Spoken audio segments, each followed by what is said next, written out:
On the night of August 19, 1942, Colonel Kiyonao Ichiki stood on the black volcanic sand of Taivu Point, Guadalcanal, and radioed a single message back to Japanese headquarters at Rabaul. "We have succeeded in invasion." He had not fired a shot. He had not seen a single American. He had simply stepped off a destroyer and onto a beach, and that was enough for him to declare victory. 916 men stood behind him in the darkness, unloading packs and weapons onto wet sand, while the 6 destroyers that had carried them slipped back out to sea. The air was thick and hot. The jungle pressed in from every direction. Somewhere in that blackness, insects screamed in chorus, and the island smelled like rot and salt and vegetation that had been decomposing since before anyone alive could remember. Ichiki paid no attention to any of it. He had a job to do, and he was already certain it would be over quickly. The Americans, he told his officers, were soft, effeminate, cowardly. He had said this many times before, and he said it again now. On the beach at Taivu Point, 20 miles east of the airfield he had been ordered to recapture. His men were elite troops, veterans of the 28th Infantry Regiment, drawn from the 7th Division based in Asahikawa, on the northern Japanese island of Hokkaido. These were cold-weather soldiers, hardened by training in some of the most unforgiving terrain in Japan, and they had been specially prepared for the assault on Midway Island. When that operation was cancelled after the devastating Japanese naval defeat at Midway in June, the regiment had been redirected south without missing a beat. They were shock troops, the kind of men the Imperial Army kept in reserve for operations where speed, aggression, and an overwhelming first strike were supposed to decide the outcome before the enemy could react. Many of them were instructors and graduates of the Imperial Army's staff colleges, men considered the intellectual and physical elite of the Japanese ground forces. Against Americans, Ichiki was confident this would barely qualify as a fight. What Ichiki did not know, standing on that dark beach with his boots sinking into the sand, was that he had just landed his men in front of 11,000 United States Marines. That American codebreakers had already intercepted his orders and knew he was coming, that the Marine commander on the island had been warned to expect an attack as early as August 20, and that in less than 48 hours Ichiki would be dead, along with nearly 800 of the 917 men he had brought ashore. That a 50-year-old retired police sergeant from the Solomon Islands, a man Ichiki's troops would capture, torture, and bayonet 7 times before leaving him for dead, would chew through his own ropes, crawl 3 miles through the jungle on his hands and knees with his throat cut open, and deliver a warning to those Marines, telling them exactly where and when the attack was coming. This is the story of how one colonel's arrogance walked 900 men into a massacre, and why nothing about Guadalcanal went the way Japan expected. To understand why Ichiki made the decision he made, you have to understand the man himself. And the man himself had a very specific history, one that the Imperial Japanese Army had rewarded at every turn. 5 years before Guadalcanal, on the night of July 7th, 1937, Major Kiyonao Ichiki was stationed with the Japanese garrison outside Beijing, near the ancient Marco Polo Bridge. During a routine night military exercise, one of his soldiers went missing. Private Shimura Kikujiro had simply wandered off and returned to his own lines. It was nothing. A soldier relieving himself in the dark, or taking a wrong turn, or just losing track of his unit in an exercise conducted without lights. It happened in every army in the world. A patient officer would have waited an hour, confirmed the soldier's return, and filed a report. Ichiki was not a patient officer. He immediately assumed the Chinese had captured the missing man, reported the incident to his regimental commander, Colonel Renya Mutaguchi, and demanded that Chinese forces allow Japanese troops to enter the walled town of Wanping to conduct a search. The Chinese garrison commander refused. Shots were fired. By morning, what should have been a minor misunderstanding between garrison troops had escalated into a full military confrontation at the Marco Polo Bridge. Within weeks, It became the opening battle of the Second Sino-Japanese War. Within months, it led to the Japanese capture of Beijing, then Shanghai, then Nanking, and to atrocities that killed tens of thousands of Chinese civilians. Ichiki did not start that war alone. There were political forces, military ambitions, and imperial designs that had been building for years. But he lit the match. His temperament, his instinct to escalate rather than investigate, to act rather than wait, set the chain of events in motion, and the Japanese army, far from punishing him, rewarded that instinct. He was recalled to Japan, promoted, and made an instructor at the infantry school in Chiba, where he spent 2 years teaching tactics and earning a reputation as a first-rate infantry theorist. He was also known, even among his own peers, as impulsive, a hothead, the kind of officer who trusted his gut over his orders and his pride over his intelligence reports. By 1941, Ichiki had been promoted to colonel and given command of the 28th Infantry Regiment, 3,000 men assigned to assault and occupy Midway Island as part of the broader Japanese offensive that was supposed to destroy what remained of the American Pacific Fleet. When the Japanese Navy was shattered at the Battle of Midway in June 1942, losing 4 fleet carriers in a single afternoon, the ground invasion was cancelled. Ichiki and his men never fired a shot. They were rerouted to Truk, the massive Japanese naval base in the Caroline Islands, to await new orders. For weeks they sat in the tropical heat, an elite assault force with no target, trained to a razor's edge and itching for a fight. Those orders came on August 7, 1942, the day the United States Marines splashed ashore on Guadalcanal and seized the partially completed airfield the Japanese had been building at Lunga Point. The Japanese High Command was stunned. They had been constructing that airfield to project air power across the South Pacific, to threaten the sea lanes between the United States and Australia, and to support their broader campaign in New Guinea. If the Americans held that airfield, they could use it to launch bombers and fighters that would dominate the surrounding seas and make it nearly impossible for Japan to reinforce its positions across the southern Solomons.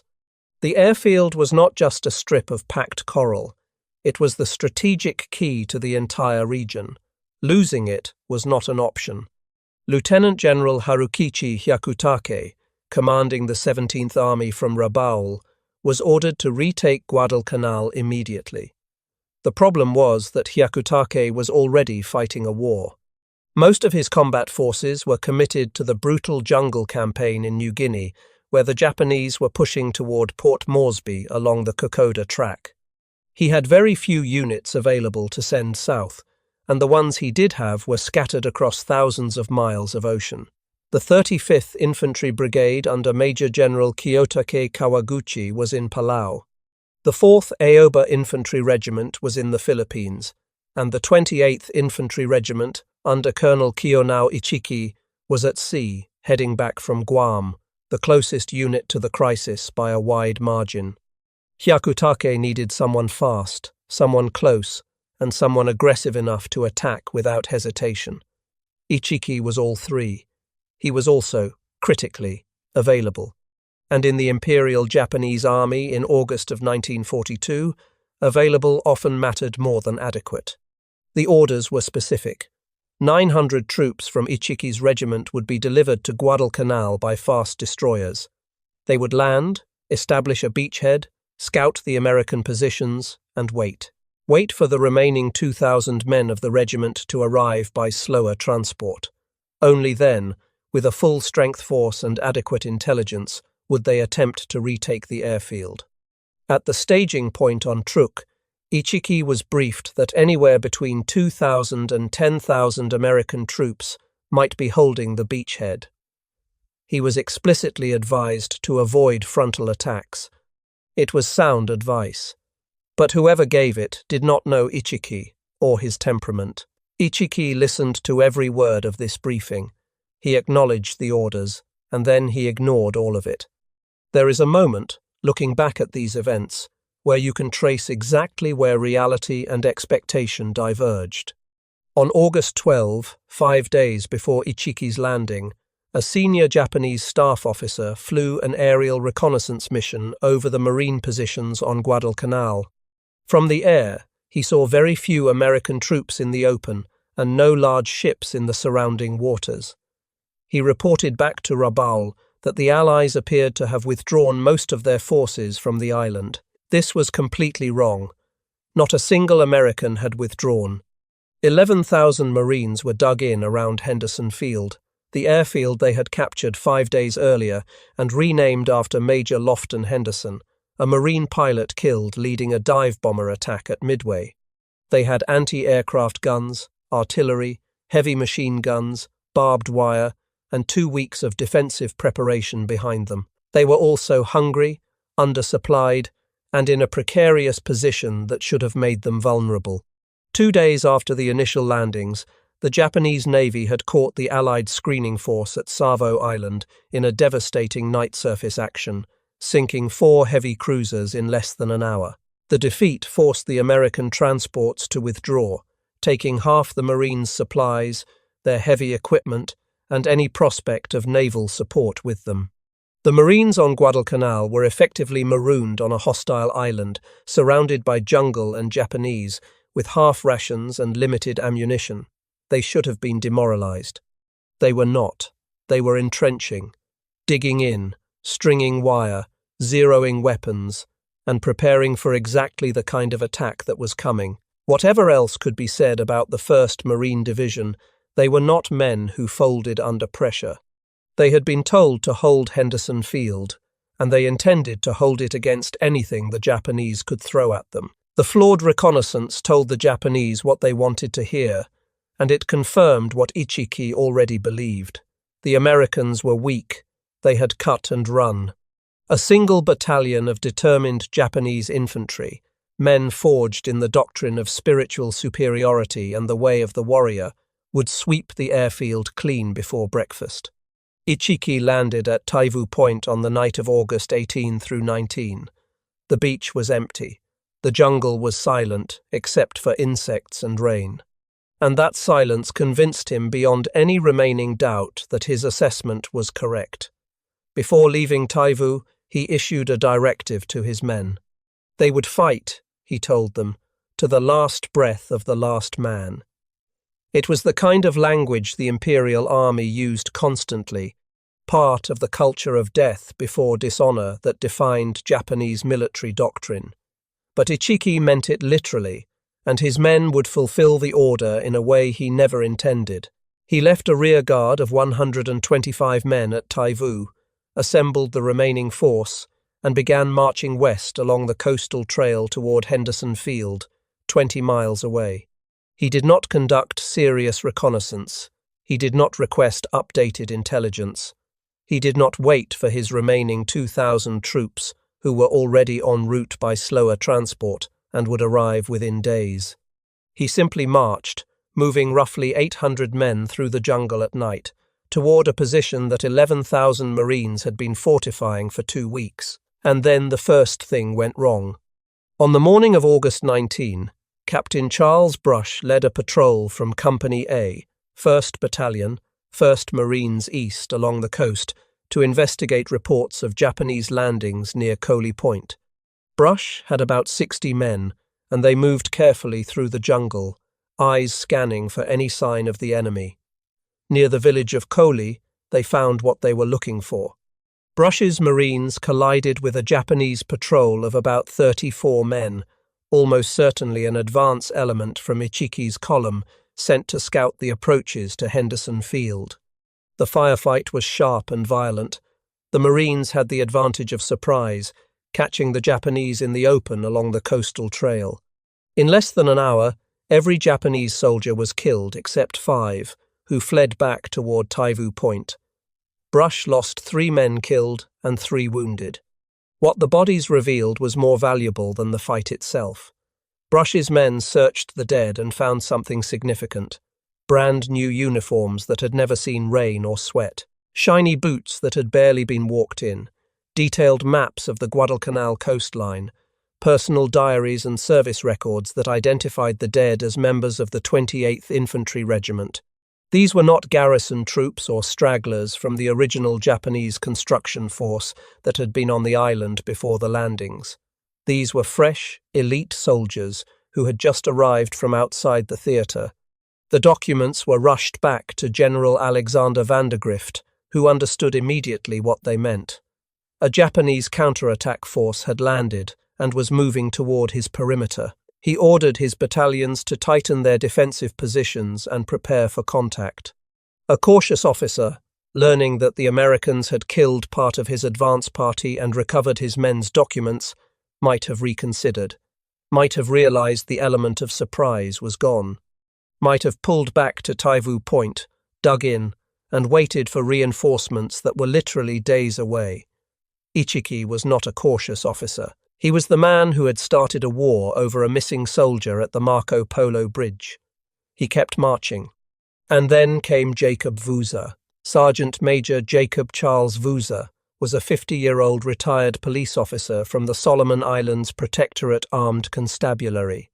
He had served for 25 years before retiring in 1941, reaching the rank of Sergeant Major and Chief of Police for Guadalcanal. When the Japanese invaded his home island, he came out of retirement without hesitation and volunteered for the Coast Watchers, the Allied intelligence network that used local islanders and Australian officers to monitor enemy movements across the Pacific. On the very day the Marines landed, August 7, Vuza rescued a downed American pilot from the carrier Wasp, who had been shot down over Japanese-held territory. He guided the pilot through miles of enemy-controlled jungle to American lines. That was the first time Vuza met the Marines. He volunteered immediately to scout behind enemy lines for them. It was the most natural thing in the world to him. On August 20, Vuza was scouting east of the marine perimeter, looking for Japanese positions, when he was captured by soldiers from Ichiki's detachment near the village of Volonavua. He had been crossing a tidal stream when the current swept him off his feet, and a Japanese patrol from the 28th Regiment spotted him scrambling up the opposite bank. They searched him and found a small American flag hidden in his loincloth. A Marine had given it to him as a gift, a token of friendship and gratitude. Now it marked him for death. The Japanese dragged Vuza before an English-speaking officer for interrogation. They tied him to a tree with vines and ropes and demanded he reveal the strength and location of the American defenses. Vuza pretended he did not speak English. He pretended he was just a confused local villager who had nothing to do with the Americans. The flag made that impossible to believe. The officer began asking questions. Vuza said nothing. They beat him with rifle butts. He said nothing. The officer drew his sword and stabbed Vuza in the face, the shoulders, and the chest. He said nothing. Japanese soldiers stepped forward with bayonets and drove them into his arms, his throat, his shoulder, his stomach. 7 wounds at minimum. Some accounts say 10. They slashed him across his body, cut into his ears and tongue, and beat him until he lost consciousness. And then they left him tied to that tree, in the jungle, in the dark, to bleed to death. While they tortured him through the night, the English-speaking officer made a critical mistake. He taunted Vuza with details of the coming attack, where they would hit the marine lines, how many men they had. When the assault would begin, he described the plan in vivid detail, boasting about the destruction they would inflict on the Americans, confident that Vuza would be long dead before any of it mattered. It was meant as cruelty. It became intelligence. Vuza did not die. He regained consciousness alone in the darkness, soaked in his own blood, his throat slashed, bayonet wounds across his entire body. He chewed through the ropes that bound him. He bit and gnawed at the vines until they gave way, and then he fell from the tree and hit the ground. He could not stand, so he crawled. For 3 miles, through the jungle at night, with his throat cut open and blood pooling in the dirt beneath him, Sergeant Major Jacob Vuza crawled toward the marine perimeter on his hands and knees. When he reached the American lines, he could barely whisper.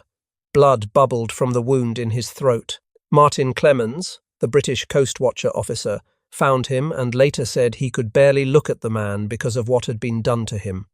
But before Vuza would allow anyone to touch his injuries, before he would let a single Marine tend to his wounds, he gasped out everything he had learned. The size of the Japanese force, their weapons, their direction, their timing. Everything the Japanese officer had told him as a taunt, Vuza delivered as a warning. He spent 12 days in surgery and recovery. Then he went back to work. He served as the chief scout for the 1st Marine Division and accompanied the 2nd Marine Raider Battalion on a 30-day patrol behind enemy lines. He was awarded the Silver Star, the Legion of Merit, and the British George Medal. He was knighted in 1979. He wore his Marine Corps tunic every day until he died in 1984, and he was buried in it. When a journalist visited him on Guadalcanal in 1978, Vuza asked him to carry a message back to the Marines in America. "Tell them, I love them all," he said. "Me old man now, and me no look good no more." But on the night of August 20, 1942, the most important thing Jacob Vuza did was survive long enough to deliver a warning. The Marines had Vuza's intelligence. They had intercepted radio messages from Station Hypo, the Navy's code-breaking unit in Hawaii, which had decoded Japanese communications, connecting Ichiki's unit with Destroyer Squadron 2 as early as August 8, and confirmed his destination as Guadalcanal by August 14. Admiral Chester Nimitz had personally notified General Vandergrift to expect an attack as early as August 20.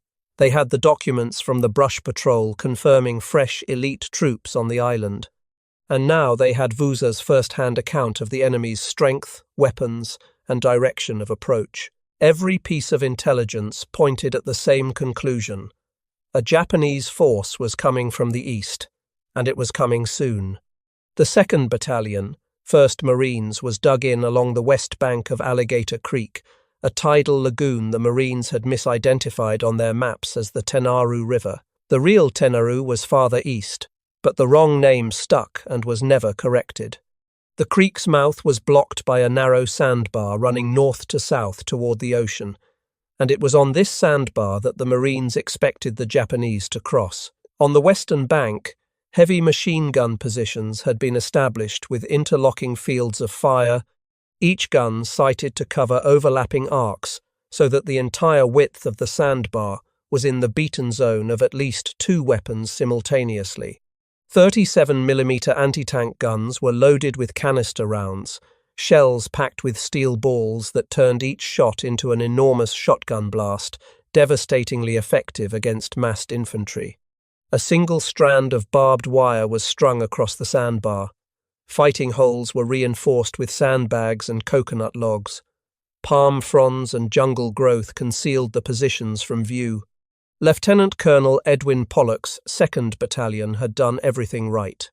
They had a position that turned a natural choke point into a killing ground, and they had designed it to be exactly that.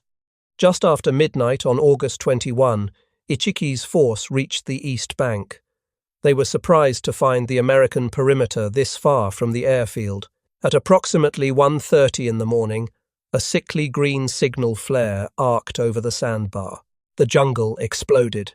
Ichiki's men charged across the narrow sandbar in a screaming frontal assault, bayonets fixed, voices rising in the Banzai war cry that had broken enemy lines from Malaya to the Dutch East Indies. Japanese doctrine taught that the spiritual power of the Japanese soldier, the willingness to die without hesitation, would overwhelm any defense. Against colonial troops, against poorly prepared garrisons, against enemies who had never faced a bayonet charge in total darkness, it had worked. It had worked 100 times. It did not work here. 3 Marines from the 11th Machine Gun Squad, Company H, 2nd Battalion, crouched behind a water-cooled 30 caliber Browning heavy machine gun on the west bank. Corporal Leroy Diamond commanded the crew. Private First Class John Rivers was the gunner. Private Al Schmid fed the ammunition belts. Sandbags and coconut logs protected their position, and palm fronds concealed it from view. As the green flare lit the sandbar and the first wave of Japanese soldiers came pouring across in a tightly packed mass, Rivers held his fire. He waited. He let them come. Then he squeezed the trigger. The sandbar was a killing funnel. It was barely wide enough for a handful of men to cross abreast, and every machine gun on the Marine line was zeroed on that exact point. The 37mm anti-tank guns fired canister rounds, essentially enormous shotgun blasts that turned each shell into dozens of projectiles, tearing into the packed ranks of charging soldiers. The first wave was cut down before most of them reached the western bank. Bodies piled on the sand. The water ran red. Ichiki screamed at his men. He directed fire from his 70mm howitzers and 50mm knee mortars against the Marine positions and ordered a second wave forward. These men had to climb over the dead of the first wave to reach the American guns. A few Japanese soldiers made it across. There was hand-to-hand fighting in some of the forward positions, close enough to smell the enemy, close enough to use knives and rifle butts. But the Marines killed nearly every man who breached the line.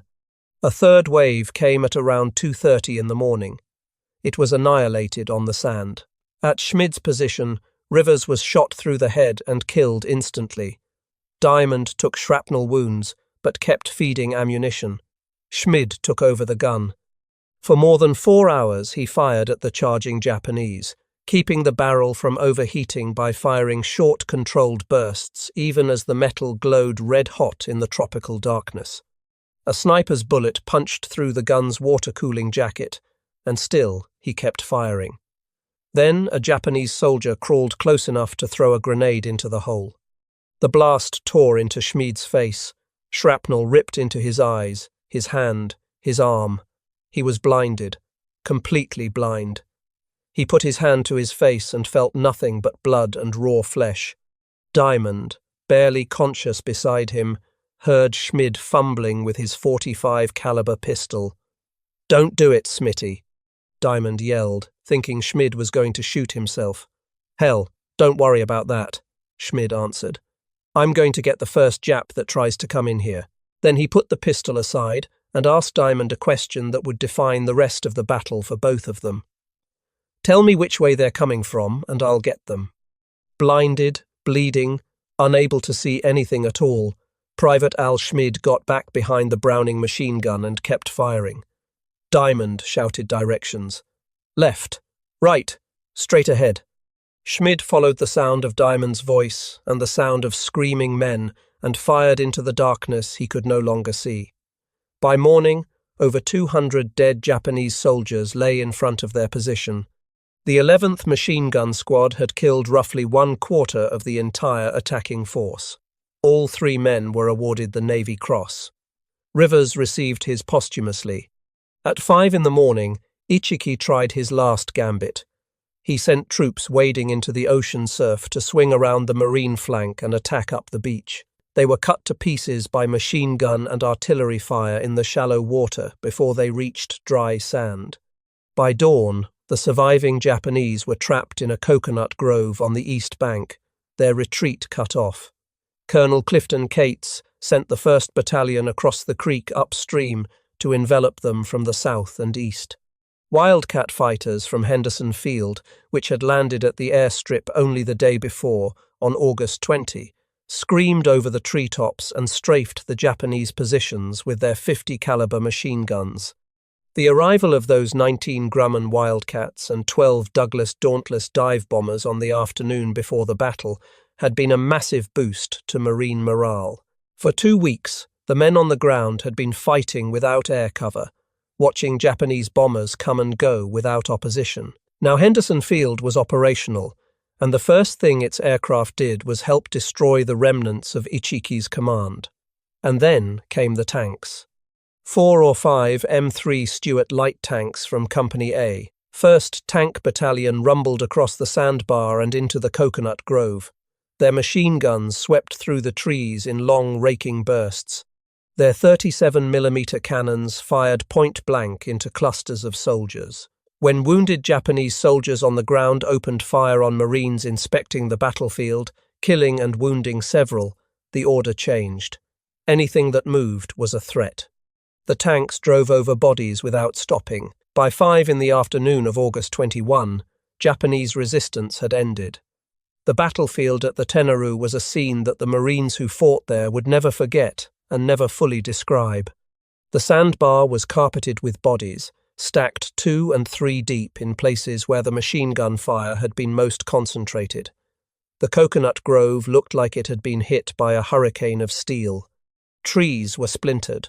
The ground was churned into a slurry of mud, blood, and debris. Robert Leckie, a Marine veteran who was there and would later write about it, described the dead lying in clusters and heaps before the gun pits, as though they had not died individually but in groups. Souvenir hunters picked through the wreckage. It was a practice the Marines would learn to abandon quickly, because the next war was already teaching them its rules. Colonel Ichiki was dead. Some accounts say he fell leading a final charge. Others say he burned the sacred regimental colours of the 28th Infantry Regiment and committed seppuku in the shattered grove. The most commonly cited version describes him staring at the wreckage of his command, setting fire to the flag he had carried from Japan, and shooting himself. A few surviving Japanese soldiers insisted he died, leading his men in one last charge across the sandbar. However he died, the result was the same. The man who had helped trigger a war at the Marco Polo Bridge, who had dismissed Americans as cowards, who had been ordered to wait and chosen not to, died among the broken bodies of his men on an island he had promised to take in a single night. He was posthumously promoted to Major General. The Imperial Army always promoted its dead. Of 917 men, approximately 800 were killed. 15 unconscious soldiers were taken prisoner. Around 30 survivors escaped east through the jungle to rejoin the rear guard at Taivu Point. The Marines lost 44 killed and dozens wounded. It was not a battle. It was an annihilation. And it changed the psychological equation of the Pacific War in ways that would echo for the next 3 years. By August 25, the survivors reached Taivu and radioed Rabaul. Their message reported that Ichiki's detachment had been almost annihilated at a point short of the airfield. The officers at 17th Army headquarters received the transmission with disbelief. It simply did not compute. An elite regiment, one of the finest in the Imperial Army, destroyed by Americans? The same Americans that every briefing, every intelligence assessment, every cultural assumption said were soft and incapable of sustained ground combat. The Japanese military had built its entire Pacific strategy on the conviction that American soldiers lacked the fighting spirit to match Japanese infantry in close quarters. The Tenaru shattered that conviction, but the men in Rabaul were not ready to accept what it meant. They chose denial over adaptation. For the Allies, the psychological significance of the Tenaru was immense. From Pearl Harbor on December 7, 1941, to August 21, 1942, American ground forces had endured an almost unbroken string of defeats across the Pacific. The Philippines had fallen, Wake Island had fallen, Guam had fallen, the British had lost Malaya and Singapore, the Dutch had lost the East Indies. The Japanese army seemed invincible, sweeping through Asia and the Pacific with a speed and ferocity that left the Western powers reeling. The 1st Marine Division's stand at the Tenaru was the first clear, unambiguous evidence that Japanese infantry could be stopped cold by American defenders in a prepared position. It did not win the campaign. Guadalcanal would grind on for 6 more months of brutal fighting, but it proved something that mattered more than any single battle. The myth of Japanese invincibility was a lie, and the Marines had put a bullet through it. Rather than reconsider their assumptions, they sent more men. Within 3 weeks, Major General Kiyotake Kawaguchi landed with roughly 3,000 troops and attacked the Marine perimeter again at Edson's Ridge. The result, while closer and far more desperate, was the same. Another Japanese force shattered against prepared American defenses. Another commander left stunned by the reality of what these Marines could do. Kawaguchi lost 800 men in a single night, the same number Ichiki had lost, against a force of 800 raiders and paratroopers who fought from foxholes on a jungle ridge and refused to give an inch. And still the Japanese did not learn. In October, the Sendai Division, veterans of Malaya and the Dutch East Indies, some of the best jungle fighters Japan had ever produced, launched the largest ground offensive of the entire Guadalcanal campaign. 3 days of brutal fighting around Henderson Field cost the Japanese thousands more dead. The perimeter held, every time. This was the pattern that would define the Pacific War from Guadalcanal forward. Japanese commanders underestimated American will, attacked with forces they believed would be adequate based on a doctrine of spiritual superiority, and crashed against defenses built by men who did not care about Japanese spiritual superiority and had very strong opinions about interlocking fields of fire, prepared positions, and controlled bursts from water-cooled machine guns. The Americans, the Japanese had been told, were soft, undisciplined, and incapable of sustained combat, turned out to be the most dangerous infantry in the Pacific. Not because they were superhuman, because they were well-trained, well-armed, and absolutely unwilling to quit. Rear Admiral Raizo Tanaka, whose destroyers ran the Tokyo Express night after night to deliver reinforcements down the slot from Rabaul, reflected on the Ichiki disaster with brutal clarity. He called the unsupported attack sheer folly, and observed that it should have taught the Japanese the hopelessness of what he called bamboo spear tactics. It did not. That lesson went unlearned at Guadalcanal, and unlearned again at Tarawa, and unlearned again at Saipan, and unlearned again at Iwo Jima. Thousands of Japanese soldiers would die in banzai charges across the Pacific, proving the same point that Ichiki's 800 had already proved on a sandbar in the dark on the night of August 21, 1942. Recent Japanese scholarship has questioned whether Ichiki alone deserves the blame. Some historians argue the Imperial General Staff placed him in an impossible position, ordering an immediate offensive before adequate forces could arrive. There is merit to this. The aerial reconnaissance was wrong. The troop estimates were wrong. The assumption that a battalion could retake a position held by a division was fundamentally wrong. But Ichiki had specific orders to wait. He chose not to. He had been told to avoid frontal attacks. He launched one directly into prepared machine gun positions.